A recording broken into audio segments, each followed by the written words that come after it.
young lefty who, unlike Tom Glavine, is experiencing the harsh glare of the postseason for the first time.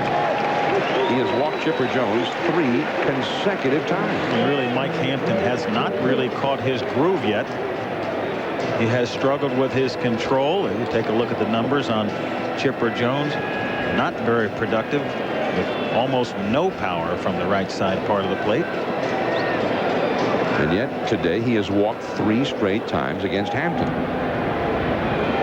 Now McGriff. There goes Chipper. Osmus. He bounced the throw.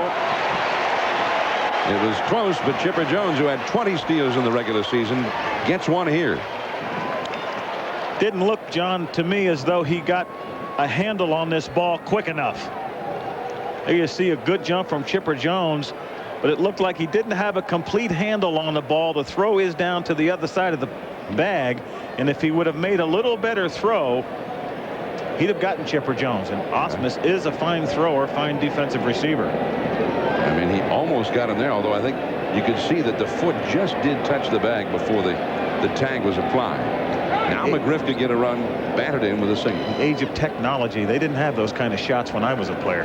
Yeah, we had more arguments. That's ESPN baseball coverage for your edge. 1 ball and no strikes to McGriff.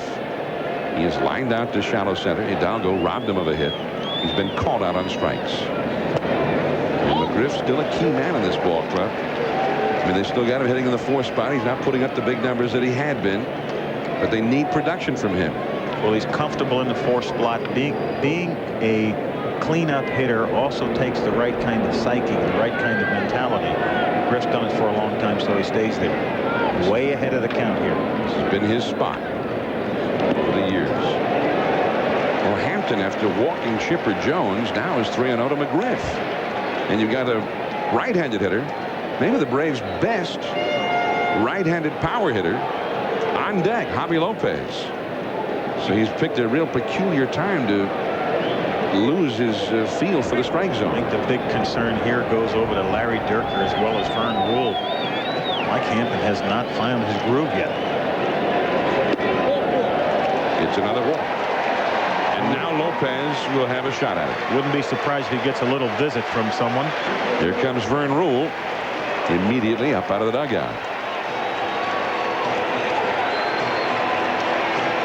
There is no action going on in the Astros bullpen as we understand it. We cannot see into the bullpen from here as Vern Rule goes out to visit with his young lefty, Mike Hampton. And again, Reggie, I mean, there's the physical execution of being a pitcher, of executing your pitches. You see the bullpen is quiet. But there's also situational pitching. He's just walked 2 guys who aren't nearly the threat as Javi Lopez is now, and now he's got to face Lopez in a tight spot as a result of the 2 walks. A lot of things that come into play. They want to take and pull Mike Hampton through this difficult time. They want to coach him. They want to do their best to manage him, to get him over the top, to be that pressure pitcher that they'd like him to be. So a lot of different things going into the equation here, John. All right, because I'm sure in Houston, as Lopez takes ball 1, Astros fans may be asking, hey, how come there's not a right-hander warming up out there? Chipper Jones at second, Fred McGriff at first, and a real big moment of this ball game for Mike Hampton. 3-3 tie, and the ball just is not going where he wants it. Changeup missing badly, and now Mike McDonte, the left-hander, gets up. Another right-handed hitter, Andrew Jones, on deck, and the crowd now gets into it here in Atlanta. And largely a quiet crowd. Another big pitch coming up here. 3-0. Well, as a hitter now, you want to make sure that you get a ball to hit. I'm not so sure whether he'll have the green light or not. With 23 home runs, he may. But you've got to be a professional hitter. Get yourself a good ball to hit and not swinging a bad ball. And it's another walk. I mean, it's hard to remember the last time that Hampton was in the strike zone. And Dierker in conversation there as he's in a quandary as to what's happened with Hampton here. 3 men on, all courtesy of Hampton.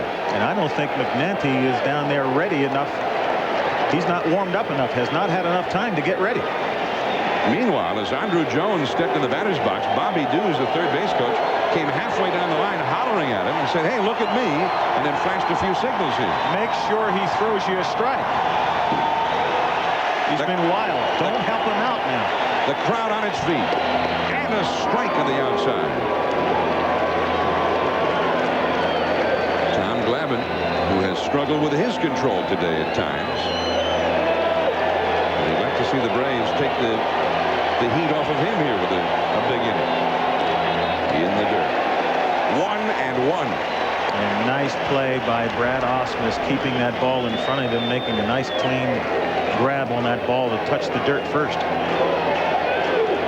Andruw Jones was hit the ball hard twice today. Once deep into left center and once a liner to left field. 0 for 2. Now he's behind again. And this is a huge pitch for him now. He knows he's going to get a ball to hit as a hitter. Andruw Jones. 2 balls and 1 strike, bases loaded. Really can't make a pitch here. He's just got to throw a strike. So this is a great time to be a hitter now. And that is the 15th pitch of the last 17 that has been out of the strike zone. The left-handed batting Klesko is on deck. Well, he's absolutely got as far as he can go. And Durker may well be having a hard time understanding what's happened to him. I would say this is going to be his last hitter if he walks him. And he has walked him. 4 consecutive 2-out walks, incredibly. And the Braves are back ahead 4-3 as Chipper Jones comes in to score. And now Durker, in fact, will make the move. This certainly looked like Mike Hampton was rushing himself. Did not look comfortable on the mound. Never really got in sync. You see him struggling, saying, "Come on, Mike." Can't read lips on the other stuff. You tell me what he said. Come on, Mike. Gosh darn it. So Mike McNanty is going to be coming in, and we've got the double switch going here. Durker's stopping to talk with the plate umpire, Ed Rapuano. And McNanty, meanwhile, is still loosening up in the bullpen. Chuck E. Carr has gone in to play center field as part of the double switch. 4-3 Atlanta. We'll be right back. The Braves now leading 4-3 with an incredible turn of events. 4 consecutive 2-out walks as Mike McNanty, the 32-year-old veteran left-hander, comes on, and he was really a specialist in getting the left-handers out, but now he is not going to be facing a lefty. McNanty is going to be facing a pinch hitter as Chuck Carr also into the ball game, a double switch here. So McNanty into Hidalgo's number 5 spot in the order, and Carr will hit number 9. And Greg Colbrunn is the pinch hitter for Klesko. And Colbrunn was 8 for 16 as a pinch hitter this year after being acquired from Minnesota. And he's 2 for 3 lifetime against Greg Colbrunn is 2 for 3 lifetime against McGriff at third, Lopez at second, Andruw Jones at first. And here is Colbrunn standing in. Chance for the Braves to break it open here in the 5th. Strike. And then he goes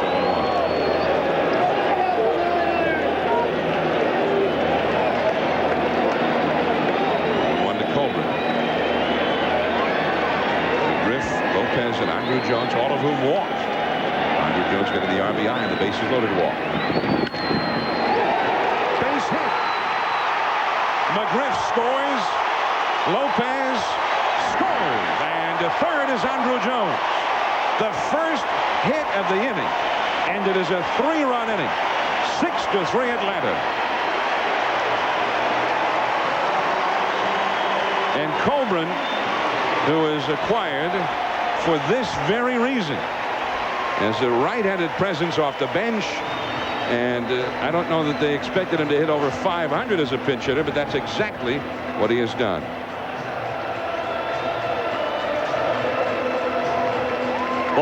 out over the middle of the plate. Colbrunn does what the Astros should have been trying to do, hitting the ball the other way, staying on the ball. The Braves just have 3 base hits today. They have 8 base on balls, and they've turned it into 4 runs. 6, I should say. Now here is Graffinino. And that's ball 1 on the inside. Greg Colbrunn, of course, 2 years ago was the regular first baseman for the Florida Marlins and had 21 homers and 89 RBIs for them playing every day.